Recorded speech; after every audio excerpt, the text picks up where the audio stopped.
प्यारे बुजुर्गों, माताओं, भाई और बहनों, हम सब इस धरती पर असलियत जानने के लिए ही आते हैं। हम में से हर एक का मकसद एक ही है, अपने आप को जानना और पिता परमेश्वर को पाना। हम किसी भी देश में पैदा हो सकते हैं, किसी भी जात में पैदा हो सकते हैं, हमारे रिलीजन्स भी अलग अलग हो सकते हैं। हम में से कुछ पढ़े लिखे ज़्यादा होंगे, कुछ कम होंगे, और हमारे ओहदे जहाँ जहाँ भी रहते हैं वो अलग अलग होंगे, लेकिन मकसद हर एक इंसान का एक ही है, self realization and God realization. और उसी मकसद को पूरा करने के लिए हम लोग यहाँ आए हैं।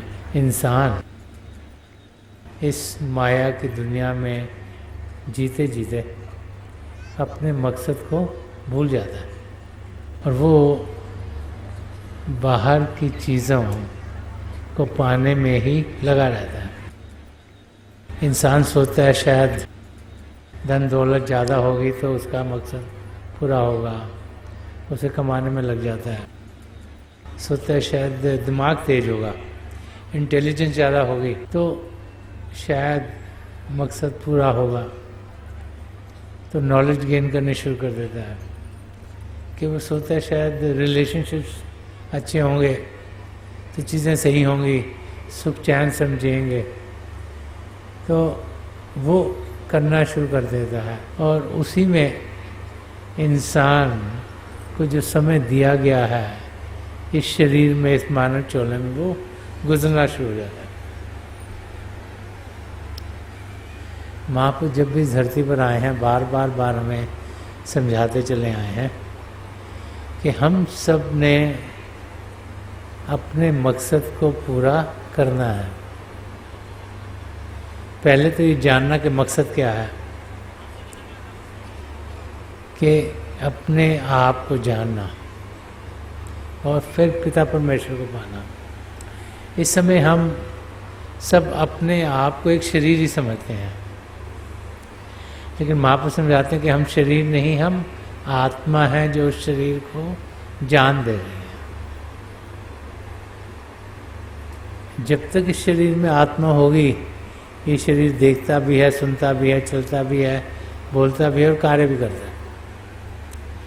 जैसे वो आत्मा इस शरीर को सदा सदा के लिए छोड़ देती है, तो चाहे वो हमारे जितने मर्जी नज़दीकी हों, हमें ये समझ में आता है कि ये इंसान चल बसा, उसका अगर शरीर देखें तो वो वैसे ही है जैसे पहले था।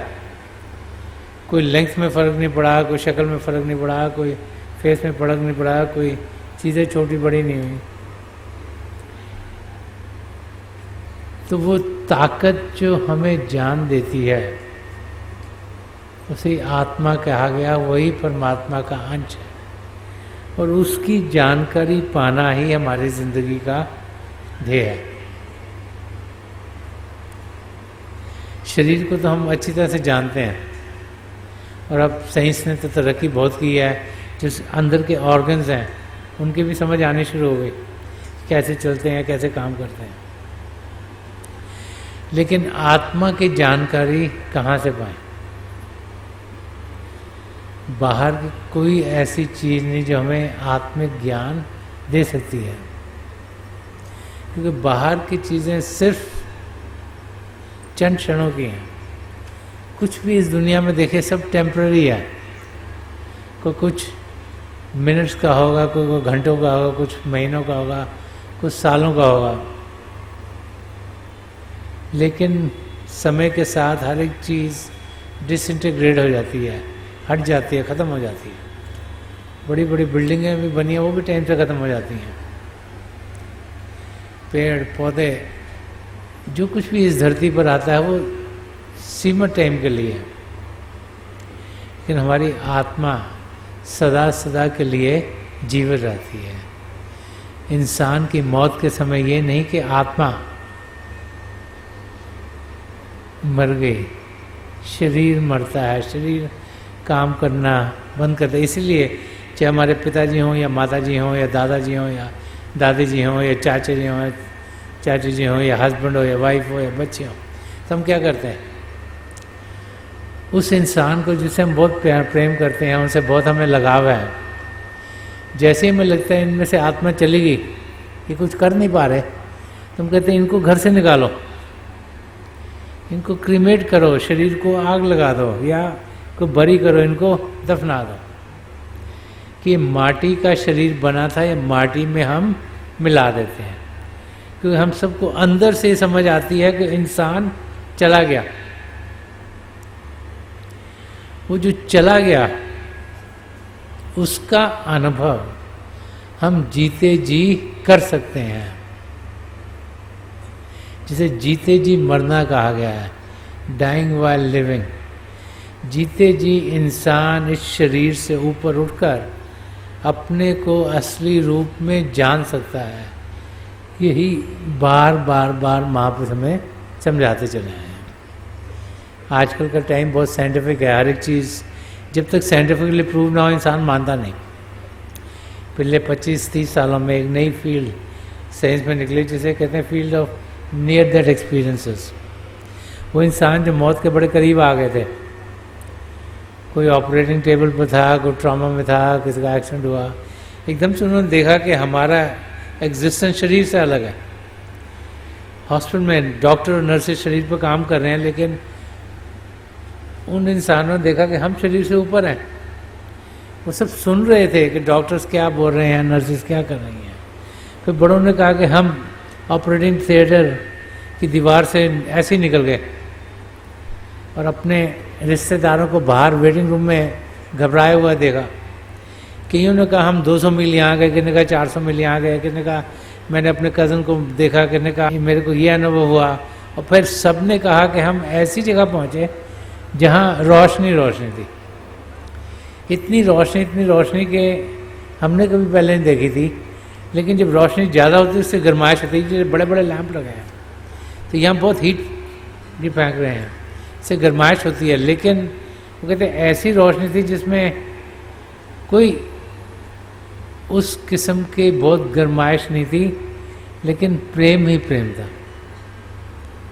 कईयों ने कहा हमें एक रोशनी का फरिश्ता मिला जिसने जो हमारी ज़िंदगी के इम्पॉर्टेंट इवेंट्स हुए थे उनको हमें दर्शाया और हमें दिखाया ही नहीं 3 डायमेंशन में, हमें उसका अनुभव भी कराया कि जो हमने किया है उसका असर क्या हुआ। अगर हमने कोई अच्छा काम करा, किसी को खुशी मिली, उनको क्या खुशी मिली वो हमने अनुभव की। अगर हमने कोई बुरा काम किया, किसी को कोई तकलीफ़ हुई, क्या तकलीफ़ हुई वो भी हमें अनुभव करी। लेकिन सब ने कहा कि चाहे हमने किसी को खुशी दी चाहे तकलीफ़ें दी, जो रोशनी का फरिश्ता था उसने हमें गले लगाया और इतना प्रेम हमने अनुभव किया कि हमने ज़िंदगी भर इतना अनुभव नहीं किया था कि हम वहाँ से आना नहीं चाहते थे। हालांकि किसी की पत्नी थी, किसी का पति था, किसी के बच्चे थे, किसी के माँ बाप थे, मगर वो उनके जाने का समय नहीं था, उन्हें वापस शरीर में भेजा गया। और जब वो शरीर में अपने आप को उन्हें वापस पाया तो जब उन्होंने ये अनुभव अपने औरों को सुनाने शुरू करे तो लोगों का ये तो पागल है, ऐसे हो ही नहीं सकता। लेकिन 1978 में एक पहली किताब वो डॉक्टर रेमंड मूडी आई थी, लाइफ आफ्टर लाइफ, जिसमें पहली बार ऐसे लोगों के एक्सपीरियंसेस, अभी तो 200 से भी ज़्यादा किताबें इस सब्जेक्ट पर, उन डॉक्टर्स की जिन्होंने डाटा इकट्ठा किया और उन लोगों के जिनके खुद के एक्सपीरियंसेस हुए। अब ये लोग जो हमारा ये जो पिंड का देश है और जो आगे रूहानी मंडल उसके बॉर्डर तक गए और वापस आ गए, लेकिन महापुरुष समझाते हैं कि हम उनसे भी कहीं आगे बढ़ सकते हैं। बढ़ेंगे कैसे? कि हमारे ऊपर मन माया के पर्दे पड़े हुए हैं, आत्मा के ऊपर मन माया के पर्दे पड़े हैं, इसलिए असलियत उसे दिखती नहीं। ये बड़े बड़े लैंप, इन पे 4 मोटे मोटे कंबल डाल दो, कोई रोशनी दिखाई नहीं देगी। वही हालत हमारी है। हमारी आत्मा के ऊपर अलग अलग शरीर हैं। पिंडी शरीर है, इसके अंदर अंडी शरीर, फिर ब्रह्मंडी शरीर, फिर पार ब्रह्मंडी शरीर, 4 मोटी मोटी कवरिंग्स, तो हम क्या हैं उसका हमें अनुभव होता नहीं। होगा कैसे? जब एक एक करके इनको हटाएंगे। तो कबीर साहब उस तरीके को बता रहे हैं कि घूंघट के पट खोल रही तो हे राम मिलेंगे।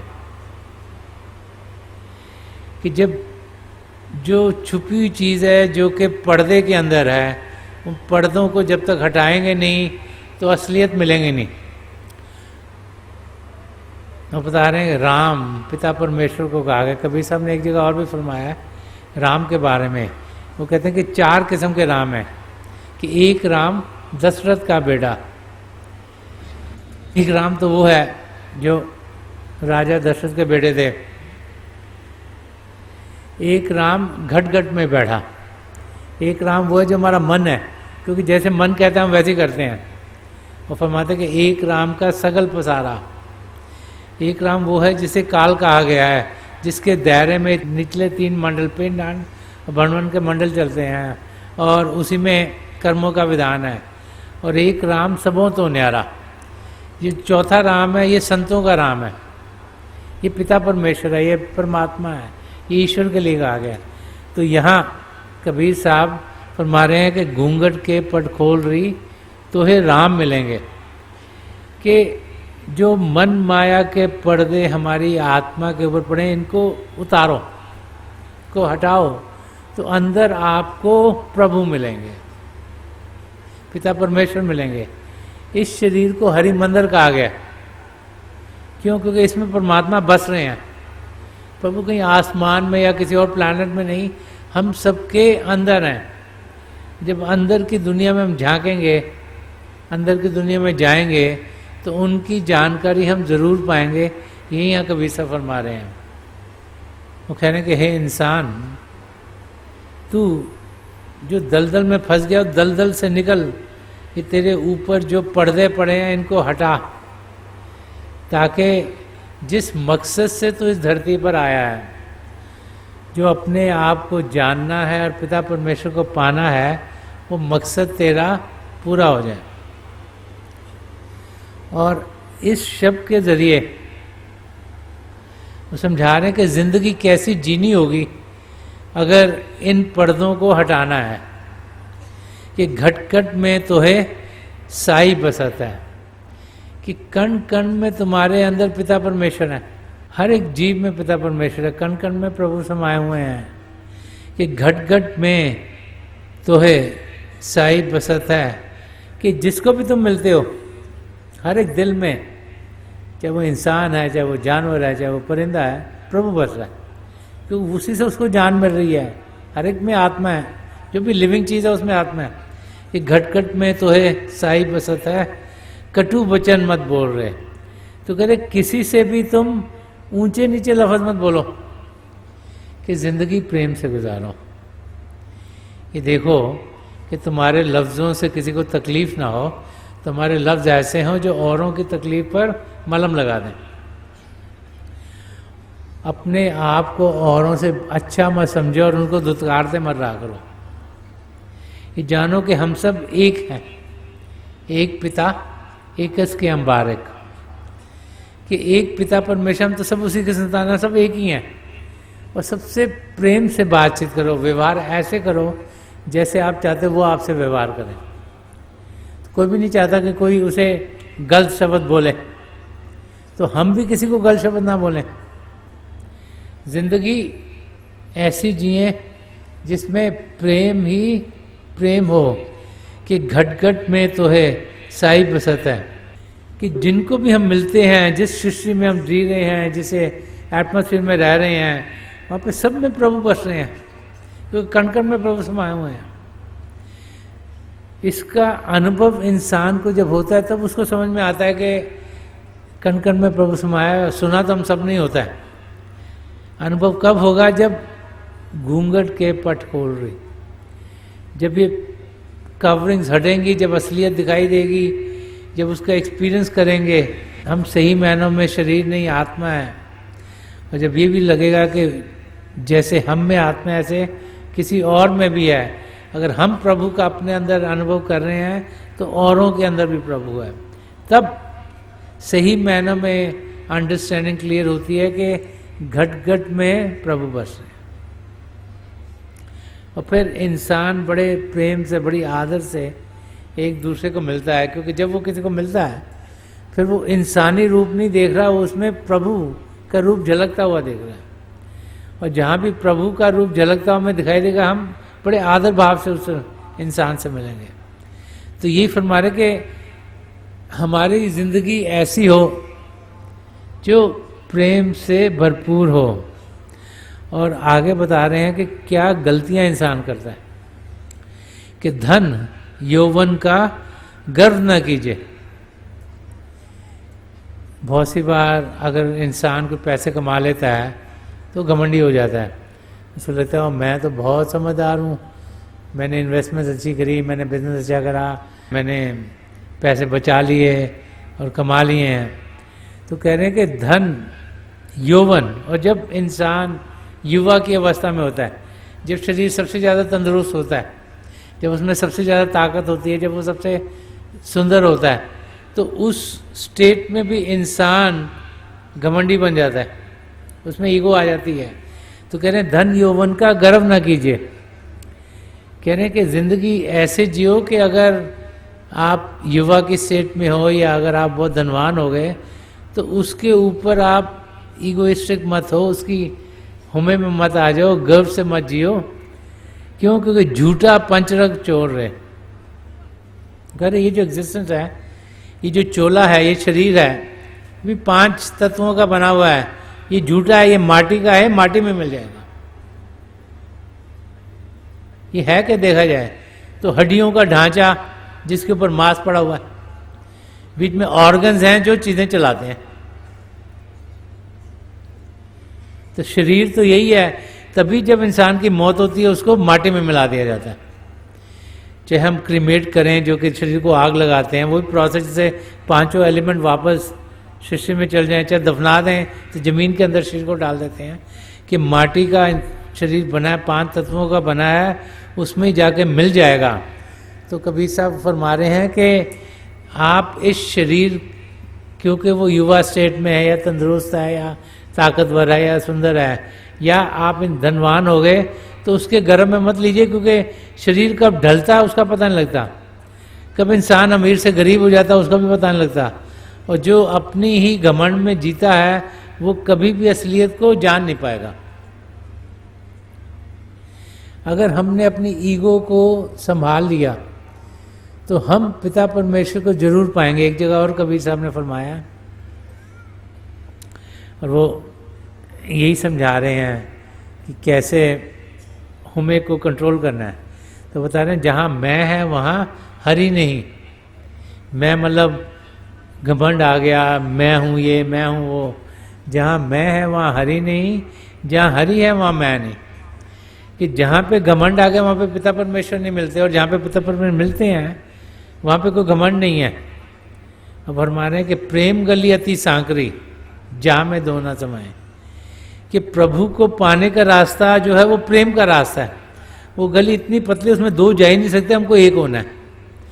जो द्वैत की जिंदगी जीता है, जिसके अंदर घमंड है, वो द्वैत हो गया, वो अपने आप को औरों से अलग समझता है, वो कभी भी अपनी मंजिल तक नहीं पहुंच सकता। और जो एकता की जिंदगी जीता है वही अपनी मंजिल को पाएगा। इसीलिए संत कृपाल सिंह जी महाराज बार बार फरमाते थे, एक बनो नेक बनो, कि नेकी का रास्ता इख्तियार करो ताकि आपकी एकता पिता परमेश्वर के साथ हो।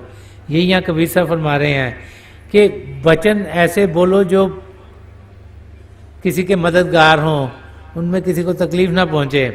और धन यौवन का गर्व मत करो, अपनी ईगो को कंट्रोल में रखो, नहीं तो इसी के जरिए तुम असलियत से दूर भागते चले जाओगे। असलियत हम सबके भीतर है, उसको हम पा सकते हैं जब हम प्रेम से अपनी ज़िंदगी को गुजारते हैं। और जो आगे भजन में कबीर साहब समझा रहे हैं वो अंदर की बातें समझा रहे हैं। तो बता रहे हैं कि जाए जुगत सो रंग महल में। कभी जब ध्यान दुनिया से हटाते हैं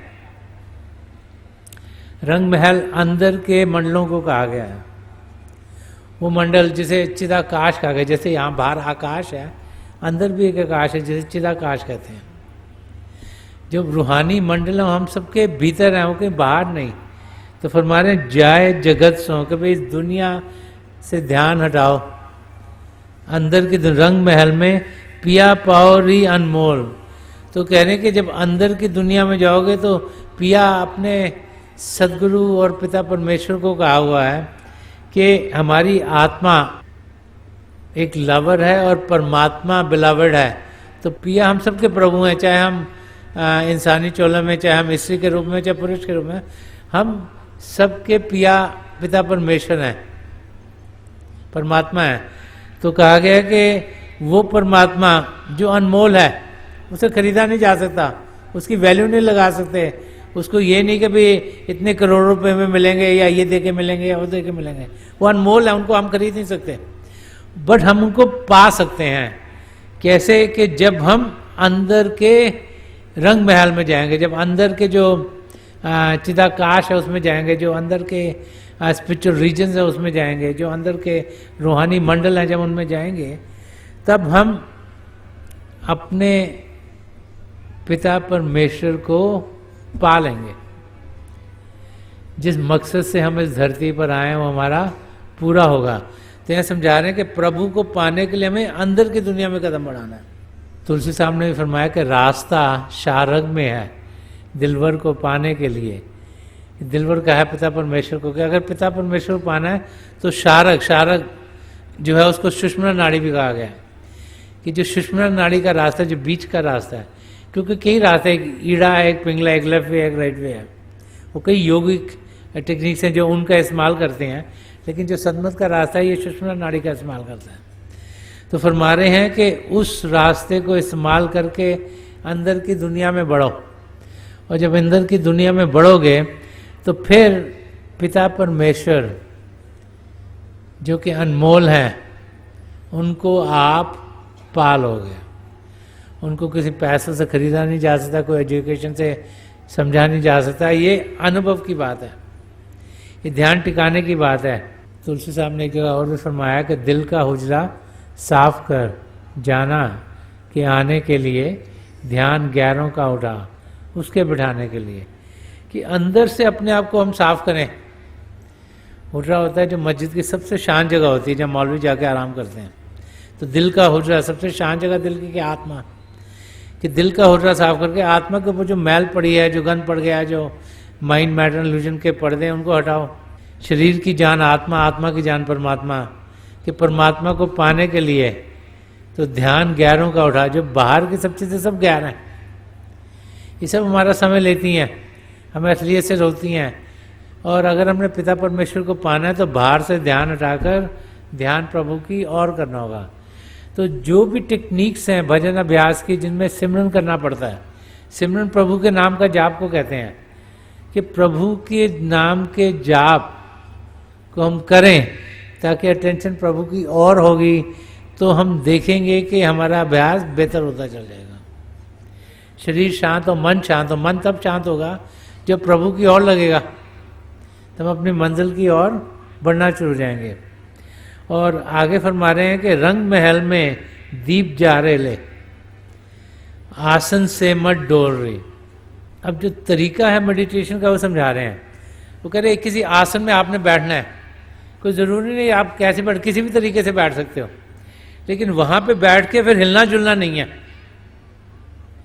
ऐसा पोज लेना जिसमें हिले जुलना नहीं, कि आसन से मत डोल रही,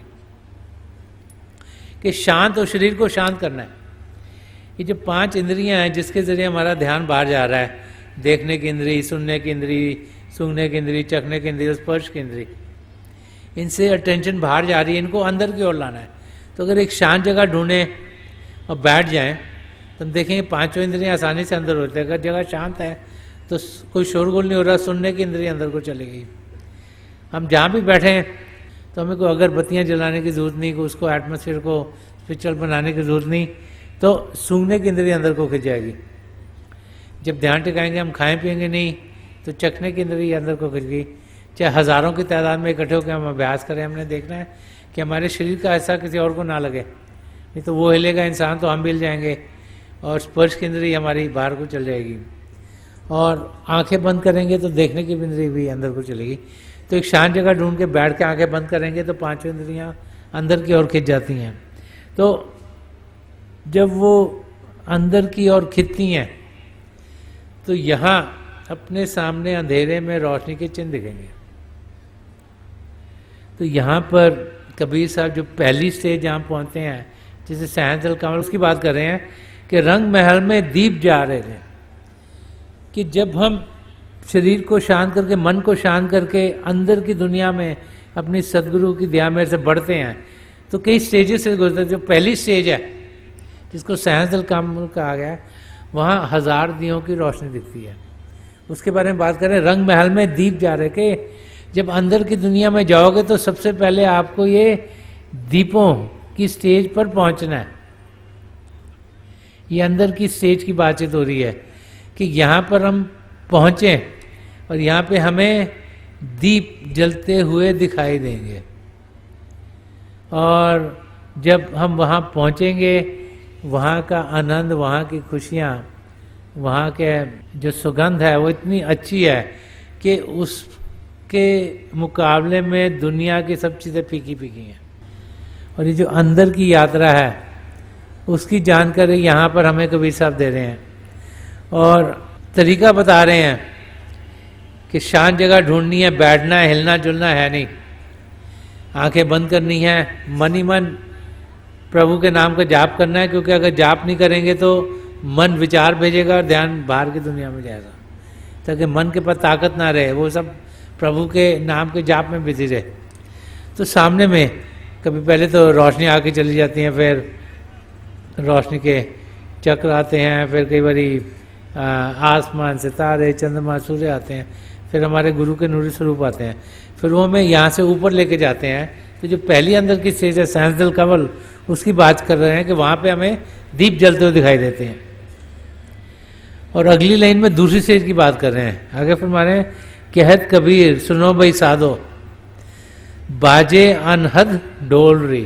अरे हे साधु, तुम मेरी बात ध्यान से सुनो कि जब हम पहली स्टेज से ऊपर उठेंगे तो दूसरी स्टेज को त्रिकुटी कहा गया, वहाँ पे पहुँचेंगे तो वहाँ पर हमें ढोल की आवाज़ सुनने को मिलेगी।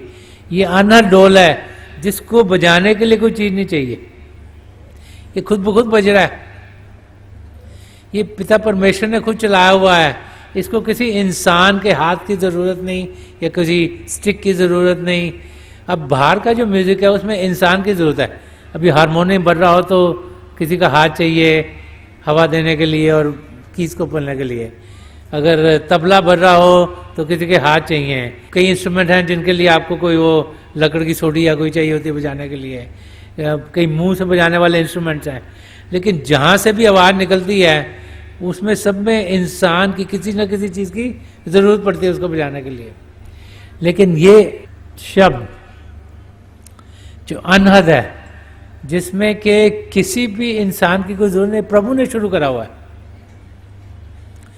कबीर साहब ने एक जगह और भी फरमाया कि अव्वल अल्लाह नूर पाया, कुदरत के सब बंदे, एक नूर से सब जग उपजा, कौन भले कौन बंदे, ये गुरबानी में आया हुआ है। तो कबीर साहब फरमाते हैं कि सबसे पहले पिता परमेश्वर से उनको अल्लाह को, वाहिगुरु को, गॉड को, जेहोवा को, किसी नाम से पुकारो, ईश्वर को, परमात्मा को, उनसे नूर उत्पन्न हुआ। उसे नूर को, शब्द को, नाम को, अलग अलग भाषा में अलग अलग नाम दिए गए हैं और उसके जरिए सारी सृष्टि रची गई। तो कहते हैं हम कौन कहने वाले ये ऊंचा है नीचे, क्योंकि प्रभु से सब पूछा सब बराबर है। और उसी की यहाँ बातचीत कर रहे हैं कि प्रभु ने वो अनहद शब्द चलाया हुआ है, वो हम सबके अंदर है। गुरु अर्जन देव जी महाराज ने फरमाया कि झिम झिम बरसे अमृत धारा, मन पीवे सुन शब्द विचारा, कि जो शब्द है ये आराम से हर वक्त हमारे अंदर चल रहा है। जब मन शांत होता है तभी हम शब्द की जानकारी पाते हैं। और वही यहाँ पर पहले समझाया गया कि हमें एक ऐसी स्टेज लेनी है जिनमें शरीर शांत और मन शांत हो।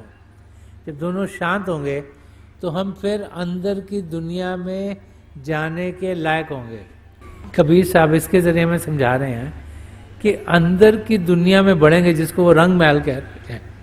क्रिश्चियनिटी में भी, बाइबल में भी आया कि there are many mansions in the home of my father, कि मेरे पिता के घर में बहुत से महल हैं। उसी की यहाँ बात करी जा रही, रंग महल के अंदर बहुत से मंडल हैं। पिंड का मंडल जिसमें कि हमारी धरती है या आसमान है, सितारे, चंद्रमा, सूर्य है, ये तो हमारी गैलेक्सी है। फिर पता नहीं कितनी गैलेक्सीज और हैं। फिर इसके आगे अंड का मंडल है, फिर ब्रह्मांड का मंडल है, फिर पार ब्रह्म का मंडल है, फिर सचखंड का मंडल है।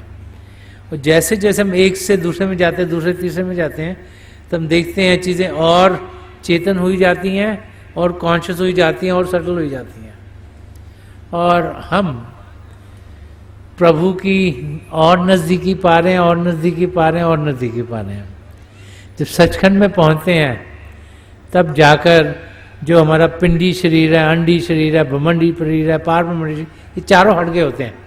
हर एक शरीर में जाते हैं, एक एक शरीर हटता चल जाता है। हम अपने आप को अपनी निरोल अवस्था में पाते हैं, और वहाँ पर पहले हमारी आत्मा अपने सदगुरु में लीन होती है, जो हमें इस यात्रा पर लेके जा रहे हैं, और फिर हमारे सदगुरु हमें पिता परमेश्वर में लीन करा देते हैं। और इस यात्रा पर हम सब ने जाना है, तभी पिता परमेश्वर मिलेंगे, तभी राम मिलेंगे। कि घूंघट के पट खोल रही तो है राम मिलेंगे। कि जब तक ये शरीर हमारी आत्मा के ऊपर लगे रहेंगे, जुड़े रहेंगे, तब तक पिता परमेश्वर की हमारी कोई जानकारी नहीं होगी। लेकिन जैसे जैसे एक एक करके शरीर हटाए जाएंगे, तो असलियत हमारे सामने आएगी, और हम पिता परमेश्वर का अनुभव कर पाएंगे। बार बार बार जब भी महापुरुष इस धरती पर आते हैं, हमें यही समझाते हैं कि हम अपना ध्यान असलियत की ओर करें। अगर सारा समय दुनिया के कार्य करते करते ही बर्बाद कर दिया, तो फिर पता नहीं कब दोबारा ये सुनहरा मौका मिले। 84 लाख जिया जून में सबसे उत्तम चोला ये मानव चोला है। ये हमें बड़ी बरकतों से मिला है। पिता परमेश्वर ने बहुत खुश होकर हमें चोला दिया है, तो हम इसके मकसद को पूरा करें। और मकसद को पूरा करने के लिए हमें सद्गुणों को अपनी ज़िंदगी में ढालना है, प्रेम की ज़िंदगी जीनी है, और भजन अभ्यास का रास्ता अपनाते हुए अपने आप को, जो हमारा असली आपा है, जो हमारी आत्मा है, उसको उड़ान देनी है। संदर्शन सिंह जी महाराज ने फरमाया कि मिलेगा रूह को परवाज दे के देख जरा, करीब है उसे आवाज़ दे के देख जरा। वो हमारे हैं कि पिता पर में हमें ज़रूर मिलेगा। हमने करना क्या, रूह को उड़ान देनी है। क्योंकि पिता परमेश्वर से हमारे अंदर बैठे, उससे क्लोज तो कोई हो ही नहीं सकता। लेकिन हमें उन्हें सिंसेरिटी से, एक लगन से, एक पैशन से पुकारना है। और जिसमें प्रेम होगा, जिसमें लगन होगी, जिसमें भक्ति भाव होगा, वही अपनी मंजिल तक पहुंच पाएगा। ये बार बार बार महापुरुष हमें समझाते चले आए हैं।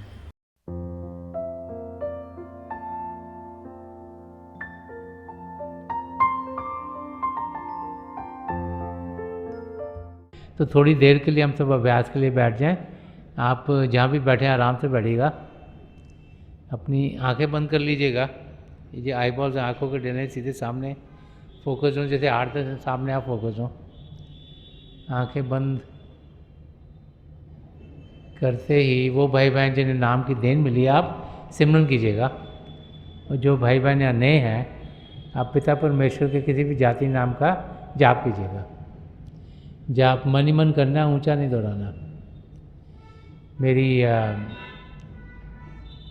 प्रभु के चरण कमलों में, और जो पिछली सेंचुरी के महापुरुष हैं, हजूर बाबा सावन सिंह जी महाराज, परम संत कृपाल सिंह जी महाराज, और दयाल प्रसन्न दर्शन सिंह जी महाराज के चरण कमलों में यही प्रार्थना है कि जो जो हम सबके लिए बेहतर हो, ये महापुरुष हमें दें, हमें सबके साथ जोड़ें, और हमारे भीतर प्रभु की ज्योत के हमें दर्शन करवाएं। थोड़ी देर में मैं आपको इस बैठक से उठाऊंगा, और मेरी शुभकामनाएं आप सबके साथ हैं।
छोड़ दीजिए जी, प्लीज लीव ऑफ।